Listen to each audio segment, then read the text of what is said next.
In the year 1807, thereabouts in London, they printed a Bible, right? But it was not the Bible as, I mean, as, what is it? The King James Version, right?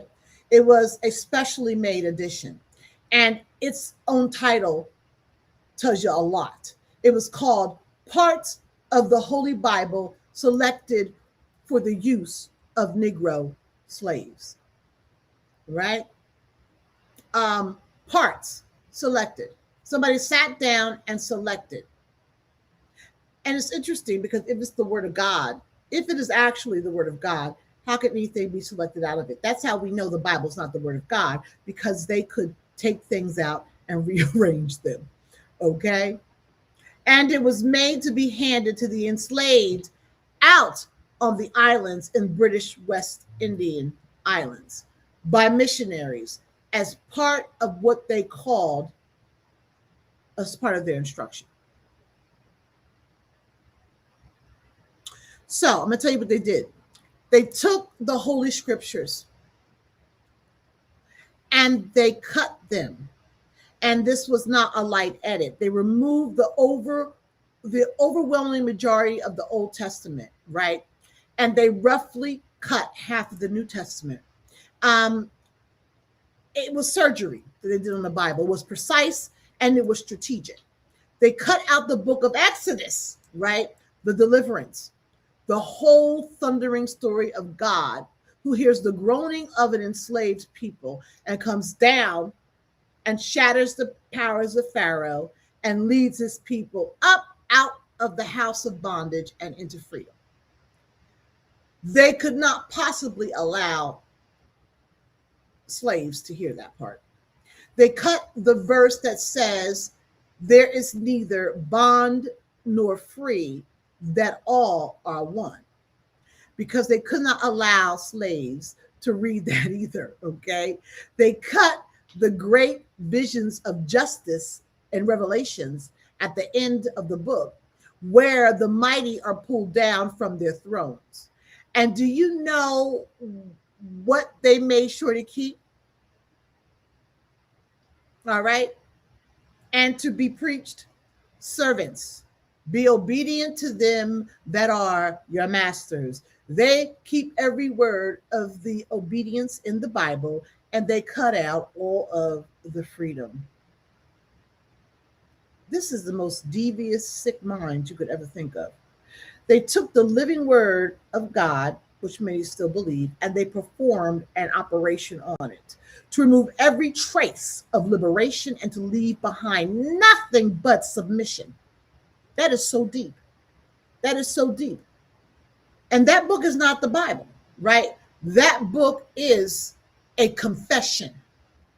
It is the enslaver telling on himself in ink, admitting for all of history to see that he knew that the real and whole word of God was the single most dangerous thing he could ever place in the hands of people he's trying to hold down. I'm talking about the real and whole word of God. That is understood, because the real and whole word of God it just doesn't make any sense, right? That the enslavers didn't want that the slaves to get the word of God that they used for themselves. It was not real and it was not whole. But they didn't want them to get that Bible that they used. Okay? Didn't want them to get that. Because the truth of it, my friend, the unedited word that Caucasians used sets itself up to be liberating, right?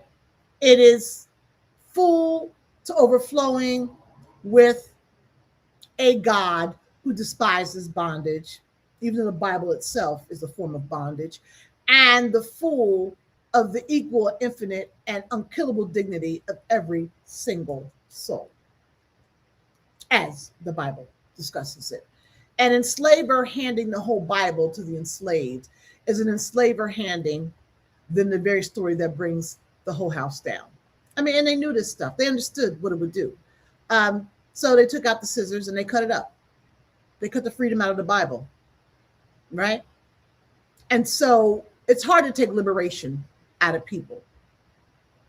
And so our ancestors took the very book that was handed to them as a chain, right? And they reached into it and found freedom in it anyway. And I cannot fully explain to you how, except to call it what it was, which is sacred. Somehow, even with Exodus, like, cut the hell up, my friends. Clean out the pages, our people heard it. They found Moses. They made him go down, Moses. They made, I just messed that up. They made him theirs. Out of the fields and down in the hush harbors, they began to sing, "Go down, Moses. Way down in Egypt land, tell old Pharaoh to let my people go." And it's a house song that I can get down. Oh, I love that song.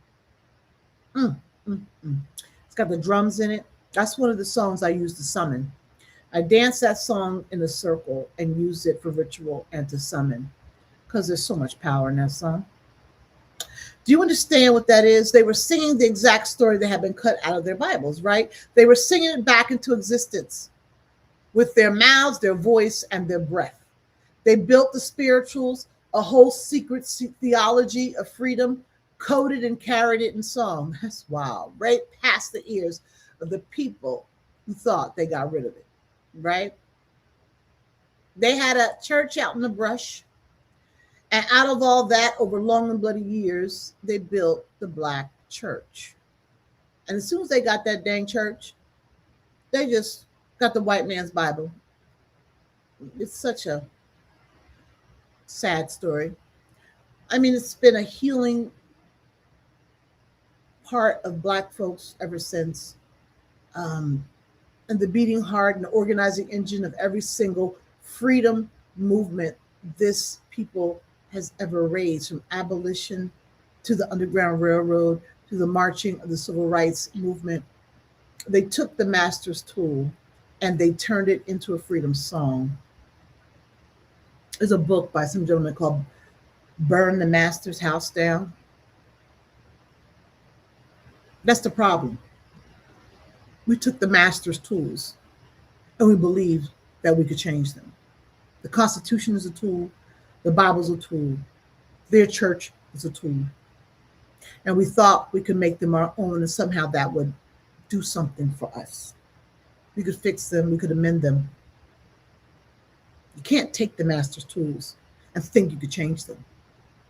You have to get rid of the tools absolutely, unequivocally, completely, and build something new. Look, I don't have no quarrel with people's faith, period.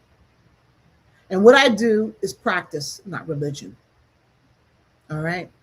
And I was a holy roller, my friends.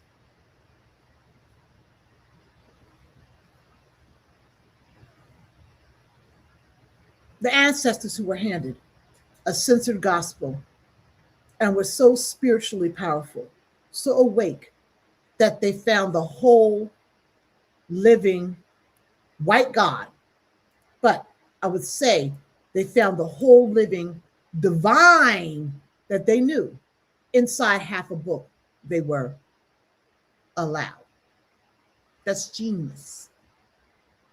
And that's the same power we've been tracing this whole time, showing up one more time. And here is the melanin metaphysics of it, the Kim. The word is vibration too. Our ancestors knew that. The Dogon people speak of Namo, the generative power of the spoken word, the power that actually brings things into being. The Yoruba speak of Ashe, the force that makes a thing so, because you have the breath and the will to speak it. Our ancestors understood deep in their traditions that the word in the mouth is power, power of creation that can shape the world. And so the enslaver could edit out all the pages they wanted to, right? But he could never, ever edit the power of the word in our mouths, right? because the real word is always in the breath. And when I teach you to call names of your ancestors out loud into a quiet room or quiet space or in union with others, when I teach you that, you speak your own declaration over your own life. Understand, I'm teaching you the same ancient word power reclaimed and back in the mouth where it belongs.